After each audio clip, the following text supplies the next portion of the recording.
Bonjour et bienvenue dans cette vidéo sur le second degré.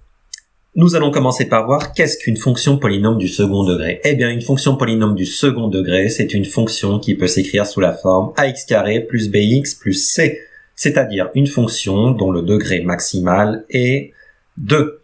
Si j'ai pas de b ni de c, s'ils sont nuls, c'est pas grave, mais il faut absolument qu'il y ait un x au carré.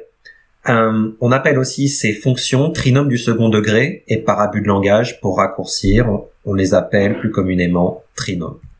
Quelques exemples, cette fonction f définie sur R par 5x au carré moins 4x plus 3 est bien une fonction polynôme de degré 2.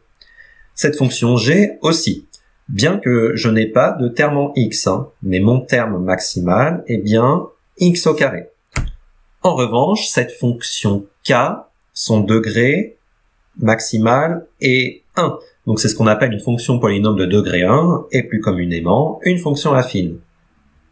Une fonction polynôme de degré 2 peut s'écrire sous 3 formes différentes. L'une d'entre elles est la forme développée. Donc toute fonction polynôme de degré 2 peut s'écrire sous la forme ax carré plus bx plus c. D'accord. Une autre forme sous laquelle peut s'écrire une fonction polynôme de degré 2, c'est ce qu'on appelle la forme canonique. Toute fonction polynôme de degré 2 peut s'écrire sous cette forme, c'est-à-dire a facteur de x moins alpha au carré plus bêta. On va faire un exemple avec cette fonction f définie sur R par f de x égale 2x au carré moins 20x plus 10. On va essayer de se rapprocher d'une expression sous cette forme-là. Première étape, je vois que a, c'est-à-dire le coefficient devant x au carré, est facteur d'une expression avec dx à l'intérieur. Eh bien, qu'à cela ne tienne, je vais prendre mon a, ici, donc 2, et le mettre en facteur de tous les termes qui contiennent un x. J'obtiens donc f de x égale 2, facteur de x au carré moins 10x, plus 10. Deuxième étape, je vois qu'ici, j'ai une identité remarquable, de la forme a moins b au carré, comme tu l'as vu au collège, je te l'ai rappelé ici. A moins b au carré donne donc a au carré moins 2ab plus b au carré. Ok, donc ici, je dois m'arranger pour faire apparaître cette identité remarquable. Qu'est-ce que je remarque? Je remarque que j'ai déjà mon a au carré. Mon a, c'est x. Ok. Ensuite, j'ai moins 10x. Donc, quelle valeur je vais prendre pour b pour obtenir moins 10x? Moins 10x, c'est quoi? C'est moins 2 fois mon a, on a dit x, donc c'est moins 2 fois x fois 5 pour obtenir moins 10x. Donc mon b, c'est 5. Mais pour me rapprocher de cette identité remarquable, je vais avoir un plus b au carré qui apparaît. Donc c'est-à-dire un plus 5 au carré plus 25. Or, je ne peux pas faire apparaître un terme comme ça gratuitement. Mes expressions doivent rester égales. Eh bien, qu'à cela ne tienne, je vais le retirer, ce 25. Donc, je fais moins 25 et je recopie le plus 10 qui était là avant. Si j'ai fait tout ça, je ne perds pas mon objectif de vue, c'était pour me rapprocher d'une identité remarquable. Et cette expression-là est égale à x moins 5 au carré. Je recopie le reste. J'ai fait l'étape la plus dure. Il me reste donc à développer mon 2 sur ma parenthèse. Donc j'ai donc 2 fois x moins 5 au carré plus 2 fois moins 25, c'est-à-dire moins 50. Je recopie le plus 10 et j'obtiens une expression de la forme que je recherchais. J'obtiens donc la forme canonique de la fonction f qui est égale à 2 fois x moins 5 au carré moins 40. Voilà une première méthode pour mettre une fonction polynôme de degré 2 sous forme canonique. Alors, pour faire cette méthode, il faut vraiment être à l'aise dans toute la partie technique.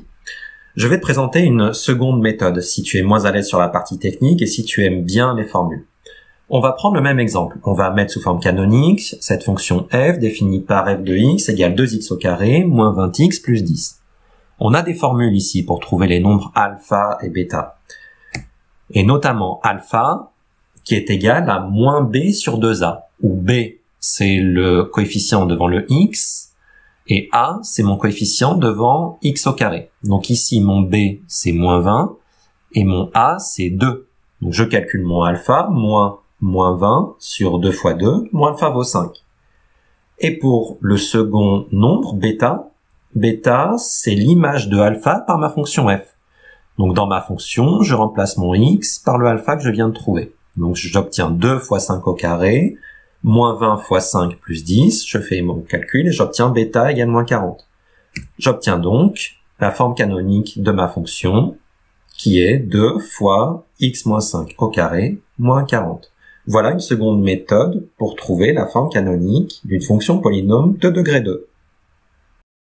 Bon, ok, tu dois te dire, je sais écrire une fonction polynôme de degré 2 sous forme canonique, mais concrètement, à quoi ça va me servir? Eh bien, ça va servir dans la représentation graphique d'une fonction polynôme de degré 2.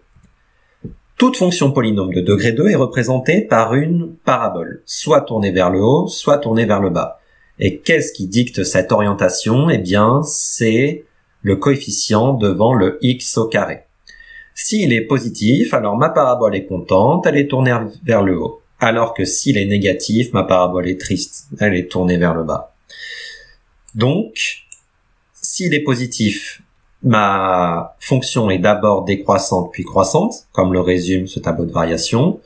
Alors que s'il est négatif, c'est le contraire. Ma fonction est d'abord croissante et ensuite décroissante.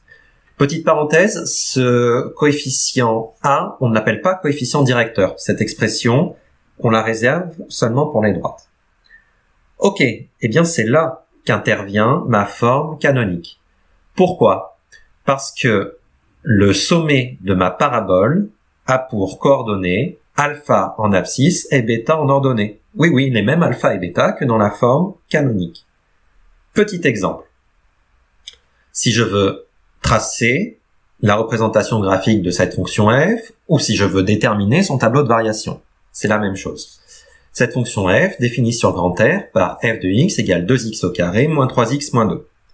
Cette fonction f, c'est une fonction polynôme de degré 2, donc on sait qu'elle va être représentée par une parabole. Et le coefficient devant x au carré est positif. Donc ma parabole va être tournée vers le haut, c'est-à-dire que ma fonction va être d'abord décroissante, puis ensuite croissante. Oui, mais décroissante jusqu'à quand? Eh bien, c'est là où je calcule mon alpha, donné par la formule moins b sur 2a, comme nous l'avons vu précédemment.